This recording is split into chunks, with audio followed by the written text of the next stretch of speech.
Fish ہٹ ایک demand تھی عوام کی، ٹورسٹ کی، اور یہاں ہم 4 فش ہٹ بنا رہے ہیں، جہاں پہ انڈس پکنک ریزورٹ پہ ہم یہاں 2 بنا رہے ہیں، اور ایک ہمارا چلا جائے گا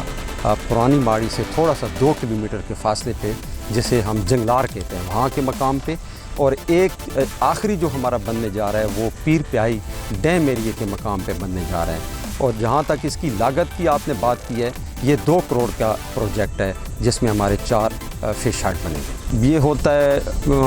فار ایگزامپل کہ آپ ویکینڈ پہ لوگ زیادہ ہمارے پاس آتے ہیں، اور پھر عید اور ایسے ایام پہ، یہ جیسے ابھی 14 اگست گزرا، تو ان ایاموں میں ہمارے پاس کافی رش رہا، لیکن یہ بہت لگژری قسم کی یعنی کہ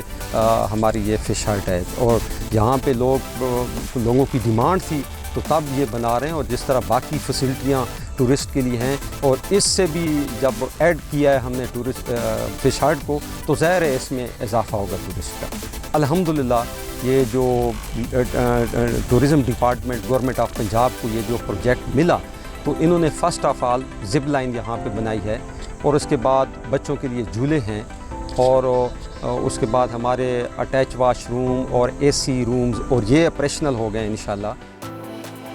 میرا نام احمد علی ہے، اور ہم ابھی بیٹھے ہوئے تھے تو اچانک میرے دوست نے کہا ادھر بہت اچھا پوائنٹ کھلا ہے پکنک کے لحاظ سے، تو ہم خدا ہی ادھر اب آئے ہیں، اور ادھر دیکھ کے تو ہم حیران ہو گئے کہ اتنا پیارا ویو بنا ہوا ہے، اتنے اچھے مقامات ہیں، جیسے کہ آپ وہاں پہ دیکھ سکتے ہیں ادھر ہنٹنگ پوائنٹ کھلا ہوا ہے فشنگ کے لیے۔ اس کا یہ فائدہ ہوگا کہ ہمیں پھر تازی مچھلی جو دریائے سندھ سے پکڑ کے ہمیں